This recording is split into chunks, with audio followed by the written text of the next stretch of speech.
श्रावण महीना।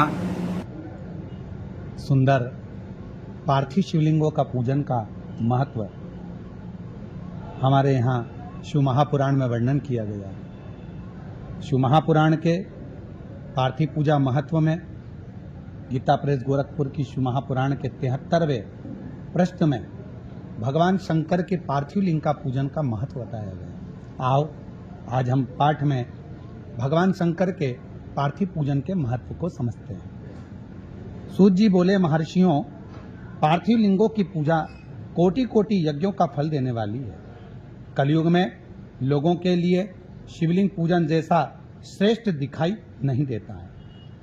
यहाँ पर सूत जी महर्षियों को वर्णन कर रहे हैं कि कलिकाल के अंतर्गत यदि पार्थिव लिंग का निर्माण किया जाए और पार्थिव लिंग का पूजन किया जाए तो वो निश्चित ही हमें फल देता है। वैसा दूसरा कोई साधन नहीं है। यह समस्त शास्त्रों का निश्चित सिद्धांत है। शिवलिंग भोग और मोक्ष देने वाला है।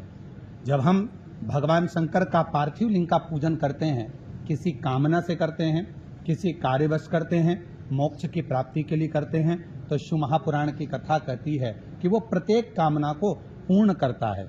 शिवलिंग का पूजन करने में चाहे स्त्रियां तथा अन्य सब लोगों का अधिकार होता है। हम ज्यादातर लोग कहते हैं कि स्त्रियां शिवलिंग का पूजन नहीं कर सकती या भगवान शंकर का अभिषेक पूजन नहीं कर सकती, पर यहाँ पर स्वयं सूत जी बोल रहे हैं कि शिवलिंग का पूजन करने में स्त्रियों का तथा अन्य सब लोगों का अधिकार है। द्विजों के लिए वैदिक पद्धति से शिवलिंग का पूजन करना चाहिए।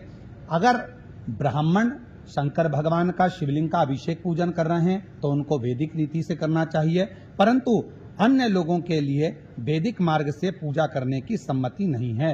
यदि साधारण व्यक्ति है, कोई अन्य व्यक्ति है, जिस भाव से भगवान शंकर के पार्थिव लिंग का पूजन करना है वो कर सकता है। उसमें उसको जरूरी नहीं कि वैदिक पद्धति से ही करेगा।